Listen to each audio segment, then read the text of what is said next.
Want an easy way to see if you could save money on car insurance? Geico gives you 3. Call 1-800-947-AUTO. Go online to geico.com or stop by the Geico office nearest you. 3 ways you could save 15% or more. Happy Halloween, college football fans. Here's hoping the first official rankings are more treat than trick for your favorite program. And speaking of that festive event tonight, Trevor, what question do you expect the committee to answer when they reveal their picks? The eye test versus resume. I think Alabama is the best team in the country, but they have not played a team that's currently ranked in the current AP poll. So their resume doesn't exist when it comes to ranked opponents. They're the best team in the country. Where will the committee put them? Trevor, I would love to know if head-to-head matters, because otherwise, why the heck are we playing the games? Let me know Notre Dame versus Georgia. Let me know, committee, Ohio State versus Oklahoma. Let me know if on the field those matchups actually matter. Yeah, and to that same point, we're going to find out how much being undefeated with a weak schedule matters. Wisconsin 80th, Miami 38th. All of those questions will be answered tonight. For now, we begin College Football Live.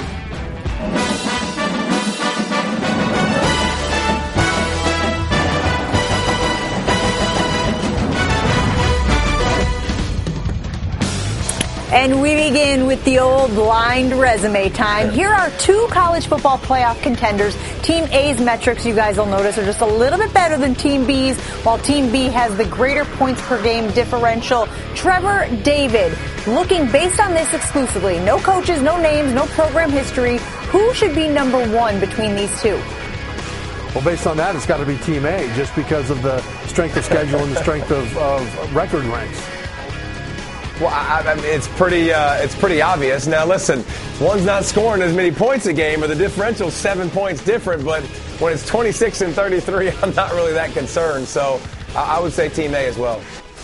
Well, here is the reveal, guys, showing you who these 2 teams are.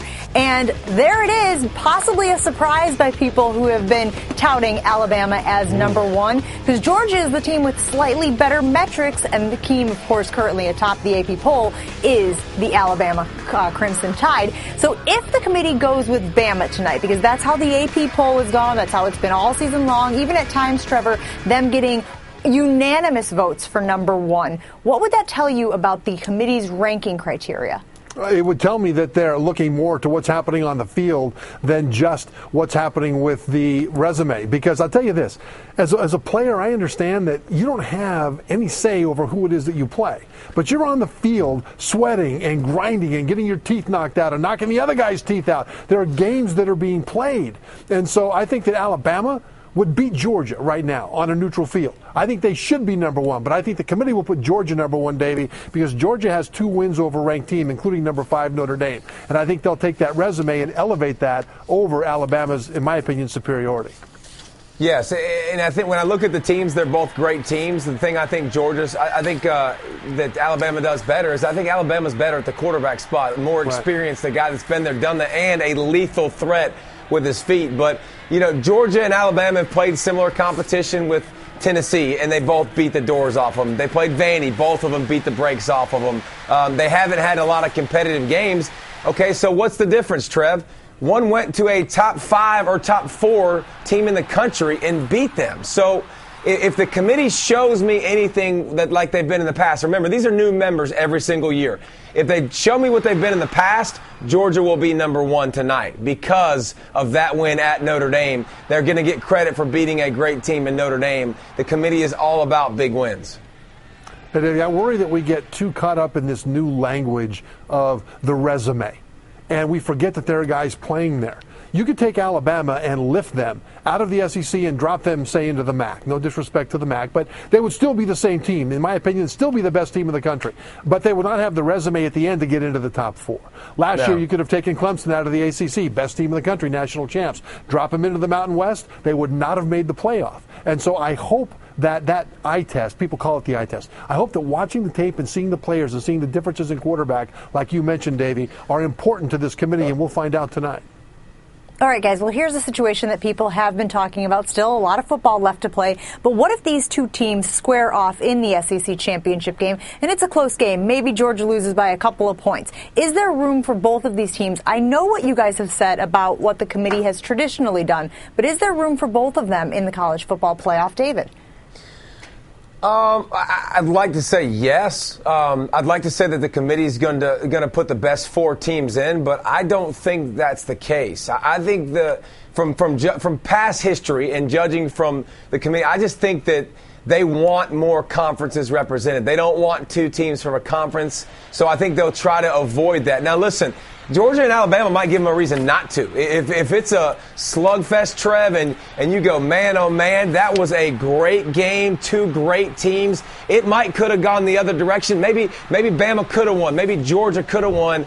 But here's the problem, Trev. If you put them in the playoffs, you might play that same game again, 1 versus 4. And I just don't think the committee wants to do that, and I don't think they'll do that.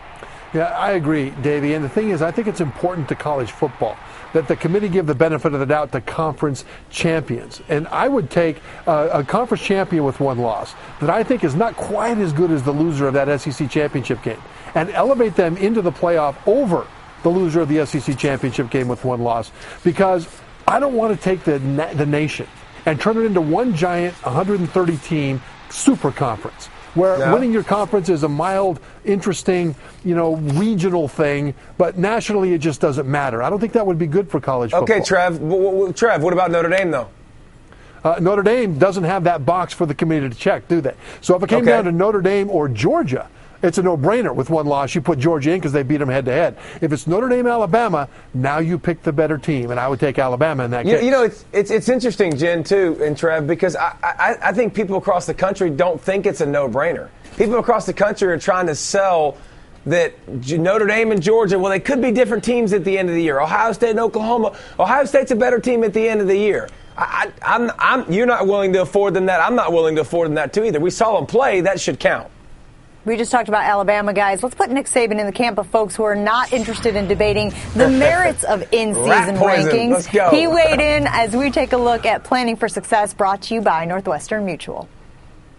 I could care less about the poll. I mean, what significance does a poll have right now? I mean, all we're talking about here is the challenge of our season and where are we going to be in the poll if we don't play well in the next 4 games. So I'm focusing on the next 4 games. I could care less about the poll. You won't see me wasting any time watching TV or watching who's 1, who's 2, and it really doesn't matter. All right, well, we know it matters at different points during the season, but I guess, David, right now, do these in-season rankings matter? No, absolutely not. And again, I'm speaking strictly from a player perspective. It doesn't change anything. Players, you have to go out and you have to play, and the chips fall where they may. You don't control what this committee deems important. Trev talked about it at the start of the show. You don't control what the schedule was. All you control is what you can do with your opportunity to play. Every single game, you line up, you go out there and you play. Alabama doesn't have to worry about it. They run the table. They're still going to be in the same situation. They're going to be playing in the college football playoff, and the chips fall where they may. Davey saying Alabama's good in the media is rat poison. It's rat poison. Here's how you translate Nick Saban. Instead of imagining he's in front of the media, which he is, imagine he's in front of his team, talking to his team, because that's what he's trying to do. He reaches them by talking to them individually, but he knows that they'll hear this on their phone as well. And I think when a millennial sees a video, boy, that really sticks. The coach can tell them face-to-face. It's like, that doesn't make much difference. I will say here that it does make a difference what the polls are. And the coaches like to be ranked highly in one thing, and that's recruiting. Because now they can go to the recruits and they can say, look, if you want to be talked about as a playoff contender, if you want Game Day and SportsCenter to be doing breakdowns on you, well, look where we're ranked. This is where you could come. But for the players that are in the locker room, it's rat poison. And I tell you what, Trevor, you're absolutely right in the fact that those rankings do impact the attention given towards certain teams. And if that's something that motivates a young man, that might be something that gets him going. Might be a reason why he picks one program over another. All right, so we know Nick Saban doesn't care about the rankings. Baker Mayfield, though, feeling strongly about how the committee should rank the Sooners tonight. Hear what he had to say. That is next. College Football Live is brought to you by Gatorade Thirst Quencher, the proven sports fuel, And Northwestern Mutual. Northwestern Mutual. We help you live life differently.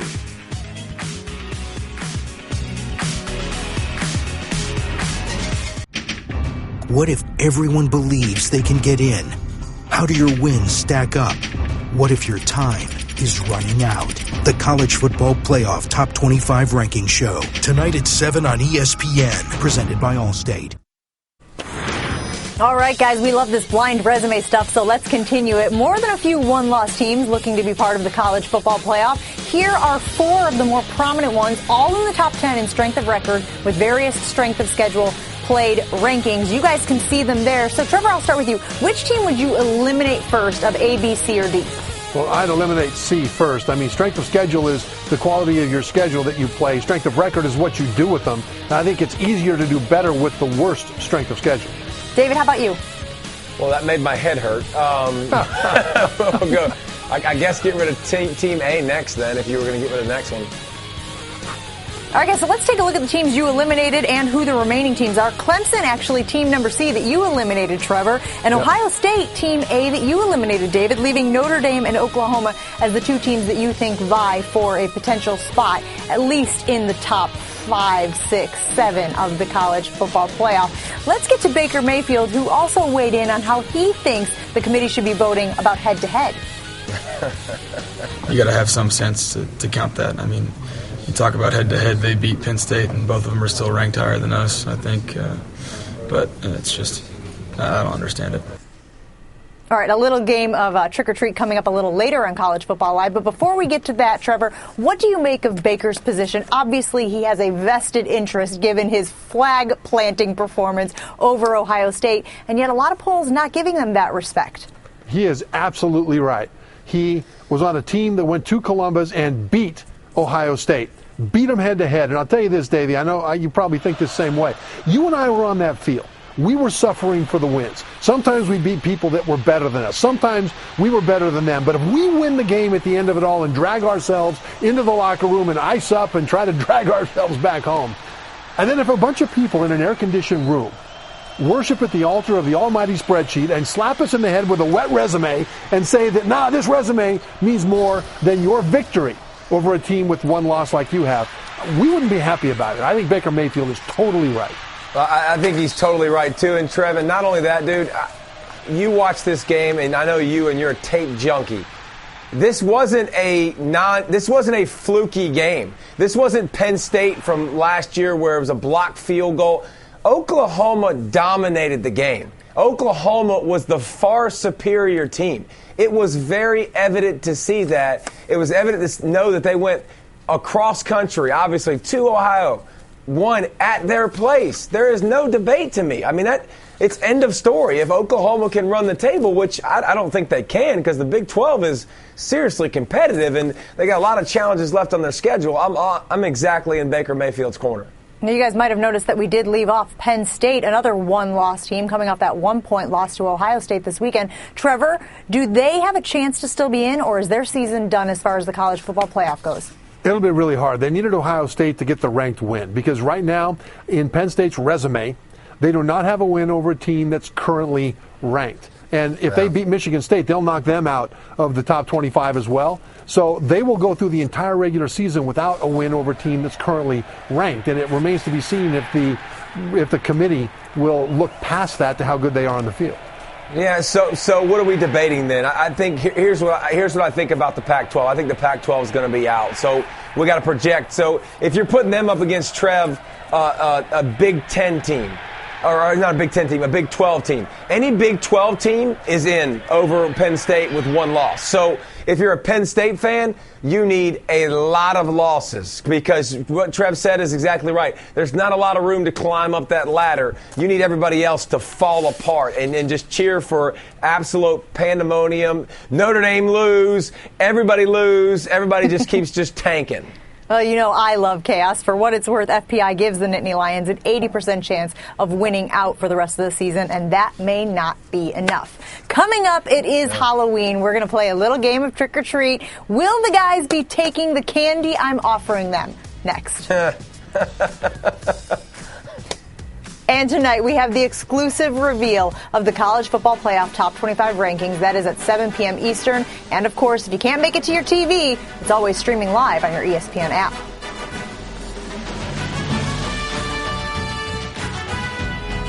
I just saved hundreds of dollars by switching to Geico. I'm so happy, I feel like I can fly. Disclaimer, you will not be able to fly by switching to Geico. This is against the laws of physics and nature. If you find yourself flying, please seek professional and or medical help immediately. In the unlikely event you find yourself flying, you might be a superhero, or a pigeon, or a superhero named Pidgewoman, who was bitten by a radioactive pigeon. If you are indeed Pidgewoman, Geico retains all licensing publishing rights in the event Pidgewoman the movie becomes a top-grossing Hollywood blockbuster. Geico. 15 minutes could save you 15% or more.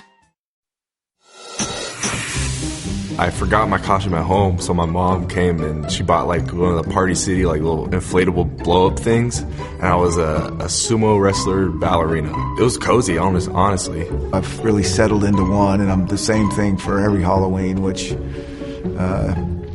a blind official. I always dressed up as Michael Myers, not Mike Myers. Don't make that mistake. Michael Myers from the Halloween movies. That was always my go-to. I was Snooki one year. I got a lot of crap for it, but it was pretty funny. There's photos out there, but I'm not going to tell you where. My sophomore year of college, I had really long hair, and right around the time Miley Cyrus was kind of popular, so I had a Michael Jordan jersey, and I put my hair into the little bun, so that was the last time I dressed up for Halloween. I was Darth Maul from Star Wars. My favorite, I had the mask, I had the lightsaber, I had the cloak on. I was looking good. I had it all. Welcome back to College Football Live as we celebrate Halloween here on the show. I did a little snake hunting and turtle hunting this morning. And what do you got going on there, Pollock? I am a bank robber. Oh, so you're Charlie Weiss. Oh, shit. I'm Mike Leach the pirate. I love the mullet, by the way. I love the mullet. So That's outstanding. Thank you. It takes a lot of work to look this good. And by the way, the logo is strong. Let's continue here. You guys are going to do a little trick-or-treating. You're committee members, and I'm handing out candy bars. You guys decide if you want to take it or leave it. Let's begin. Trick-or-treat. Well, first of all, guys, I have some Wisconsinettes for you. Chocolate, which is good, but it's also raisins, which is not good. Are you taking this, Trevor? No, because raisins are puckered up, which is what Wisconsin fans would be if they need dynamic wide receivers on the edges to win a game against a good defense. I agree. We haven't seen them challenged yet. And listen, it doesn't look like they're going to get a challenge maybe to the Big Ten championship game, but I will agree with Trey. I'm passing. Give me the good stuff. Big fan of the chocolate, but not a fan of the raisins, so I would pass as well. Guys? Trick or treat. Trick or treat. Oh, here we have a Cane's bar. It's good, kind of delicious, but also a little crumbly. You taking this, Trevor? No, because it takes too many miracles for it to taste good. You know what? It's too slow. It takes too long to eat it. It takes too long to get going. Too many slow first halves. Too many slow starts. Nah, I'm good. Yeah, there's always a chance it's going to make a mess. Right, guys? Pass. We got one more. Go ahead.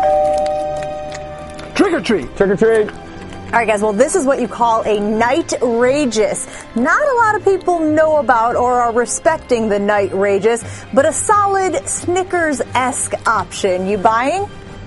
I am all over that. As a matter of fact, I'm going to pull a Harbaugh, change costumes, and go get another one. I'm going to put that thing between two graham crackers, heat it up over a fire, and have some more. I love UCF. I'm with you. I'm going back to the same house repeatedly. If they're giving out those big candy bars, you better sign me up. They host USF at the end of the season, so sign me up. All right, well, it sounds like the Night-Rageous of UCF is the big winner here. This is the house with the giant ones, if you will. Thanks, guys, for trick-or-treating, and make sure you are safe tonight as you get out there in your adventures. Coming up, we can't do a show with two of our favorite linemen without giving some love to the big boys getting in the end zone this past weekend. Yeah. That's next as College Football Live rolls on. And, of course, a big Saturday on ABC as Clemson and NC State take on each other at 3:30 Eastern. Then at 8 Eastern, it's Virginia Tech. They're taking on Miami. Both games streaming live on your ESPN app.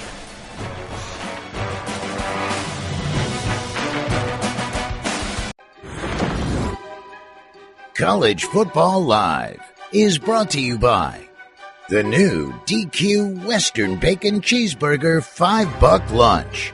Get it while the getting's good. Time now to discuss the Capital One fan vote. David, which loss was most devastating to a team's playoff hopes?